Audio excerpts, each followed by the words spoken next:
I'm Hannah, 27F, and for as long as I can remember, my parents were convinced I'd never survive without them. They were so sure I'd come crawling back the second I stepped out on my own. I made it my mission to prove them wrong. Growing up, it was clear my older brother, 30M, was the golden child. He could do no wrong. He got new clothes, new gadgets, expensive hobbies, and unlimited support. Meanwhile, I was the scapegoat. If something broke in the house, I was blamed. If money was tight, it was somehow my fault. If I wanted anything for myself, I was selfish and ungrateful. My parents had complete control over everything in my life. They made sure I didn't learn basic life skills, like how to budget, how to cook, or even how to apply for a job. Anytime I asked about getting a part-time job in high school, the answer was always the same: focus on your studies. You don't need to worry about money. But when my brother wanted extra cash for a concert or a trip with his friends, suddenly money wasn't a problem. I had dreams of going into graphic design. I loved art and spent hours teaching myself different design programs, watching online tutorials, and sketching ideas in secret. When I brought it up to my parents, they shut it down immediately. That's not a real job. You'll never make money doing that. You need to do something practical. Meanwhile, my brother was allowed to drift through life, changing his mind about his major 3 times before finally landing on business administration, which my parents happily funded. The final straw came during my senior year of high school. I had spent months researching financial aid and scholarships, knowing my parents wouldn't help me. They promised they'd handle my FAFSA application. After all, they knew how things worked better than I did.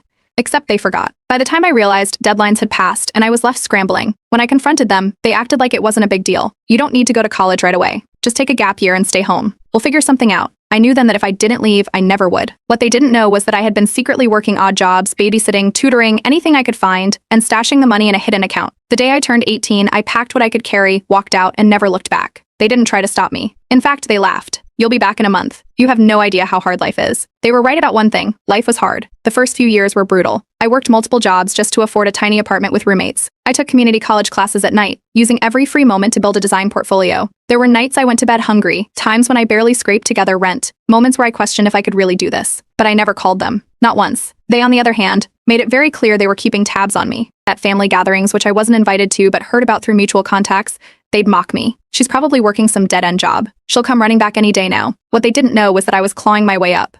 By 24, I landed my first real design job. By 26, I was making more than enough to live comfortably. And by 27, I had a stable remote UX UI job, my own apartment, and zero contact with my parents. That was when they suddenly had a change of heart.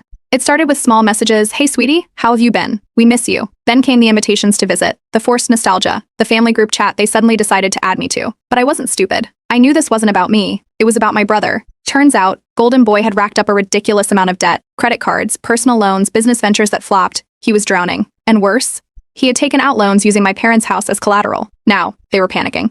The moment I didn't immediately offer to help, the mask slipped. The warm messages turned into, "After everything we've done for you, you're just going to abandon us?" I shut that down fast. Then came the extended family. Out of nowhere, relatives I hadn't spoken to in years